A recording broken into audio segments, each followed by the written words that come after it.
Recording. Okay, everyone, we're here with Kristen Schroeder from Kid Powerment Yoga today. We're very lucky to be here talking with you. Kristen, thanks for doing this.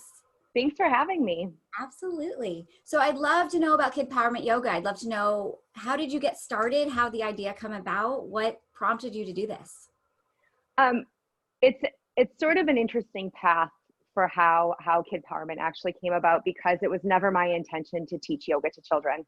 I had always taught movement to kids. I'd been teaching movement to kids professionally since I was 15 myself. But when I decided to be a yoga teacher, it felt like it was too important to me, like to dumb it down or to make it silly. And I felt like I was going to lose the essence of what was important. And all of these opportunities kept coming up for me to work with children. And because of my background, I just decided to go for it. And this was 15 years ago. So it was before there were tons of children's yoga teacher trainings out there. So I took what I knew from working with children in theater. My mom ran a preschool. I had nannied for years and started teaching and crafting classes. And what I was really surprised to find out was that I was teaching way more yoga to the kids than I was to the adults.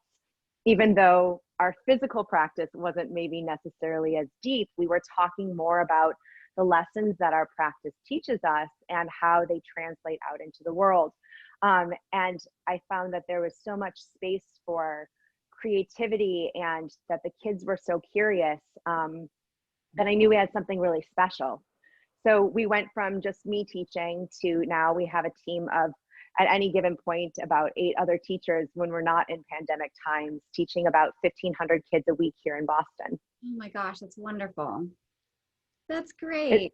It's great work. It's Yeah. so rewarding to be able to empower kids to move more mindfully through the world. That's really what we're trying to do, so that they can have a balanced, compassionate, joyful life. That's wonderful. We definitely need more of that. Absolutely.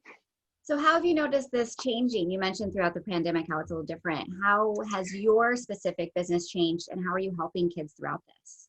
Yeah, it's very interesting, because when it was really the middle of March, everything shut down. And instead of just jumping straight online, which a number of my colleagues did, thankfully, we decided to take a moment and to listen to what our people needed. So we've brought a number of different offerings. We've been teaching virtual classes, and our fall classes will be up on our website starting after Labor Day. And part of what's going on right now is we've got a survey out to our families to make sure that we're offering things at times when people can really access them. And then we started doing parenting series for just 15-minute series of webinars with experts that we know and love to talk about some of the challenges that are going on being at home all the time and virtual learning. And those are up on our YouTube channel. And then we've just tried to support people in all of the ways that we can reach them. So whether it is in a virtual class, whether it's through social media with tips and tricks and mindfulness ideas, but at the core of it all, it's always the listening, which I think is at the core of the yoga practice itself too, but listening to what families are looking for, what they're needing. And so we're also starting in this new school year here, because out in the Boston area, we've got multiple different ways that people are going back to school, hybrid models, completely virtual.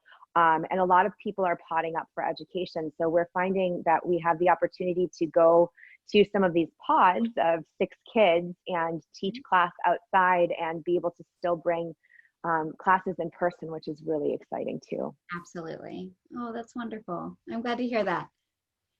So I'm wondering, how can people access your service, and then what age ranges do you serve? How do you Sure. do yoga? So our virtual classes really focus on ages 3 and up, and we'll have classes for all age groups, even adults, coming in the fall again. We took a 2-week break here at the end of the summer to really help our own families readjust as we're getting back into the school year. Sure.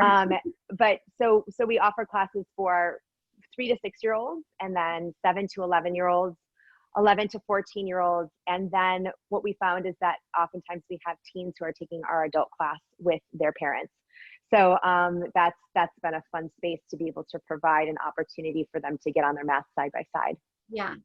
How do you feel the 3 to 6-year-olds attention span is with Zooming yoga? Gosh, isn't that an interesting question? And it took a while to figure out how to shift the way that I was teaching so that it was being received well by them and keeping their attention. I think that parents, especially for kids that age, get a little bit wrapped up in whether or not their kids are actually doing it at the moment. Mm-hmm. And the thing to remember about that age group is that they'll do parts of it and then they'll run off to the other room and go get a toy and come back and do the rest of it. But they're absorbing it all. So one of my dear friends, one of the blessings of this pandemic is I've been able to teach for my friends who are all over the country. I've been able to teach their children, and I don't usually get to, but so I get more feedback from them. And she sent a video of her daughter sitting in the car singing our Namaste song and breathing deeply and encouraging her parents to take deep breaths when they're feeling clearly frustrated, like we all are at moments right now. So, and it's important. She just said, I'm amazed at how much she's absorbing, even when it seems like her attention is on something else. So right. I just find that we're having a great time and we're reading stories and we're moving, and whatever they're taking with them shows up later on, even if it seems like in the moment their attention span is a little short because it's on Zoom. That's right. That's great. Okay, so how do we access you? If we all over the world want to do Kid Powerment Yoga with you, how do we do? That's awesome. Yeah. You can find us at www.kidpowermentyoga.com. Our online schedule will be up, like I said, just after Labor Day there.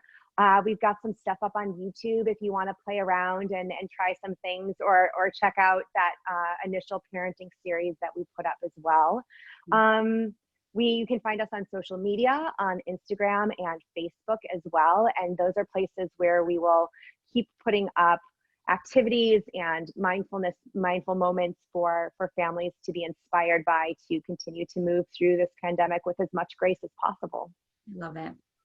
Well, we're really grateful to have found you. I'm going to use you for myself and our 4-year-olds. Oh, I love that. But also so grateful that you're doing this, and that now, you know, the blessing, the silver lining of this is that you can reach more people.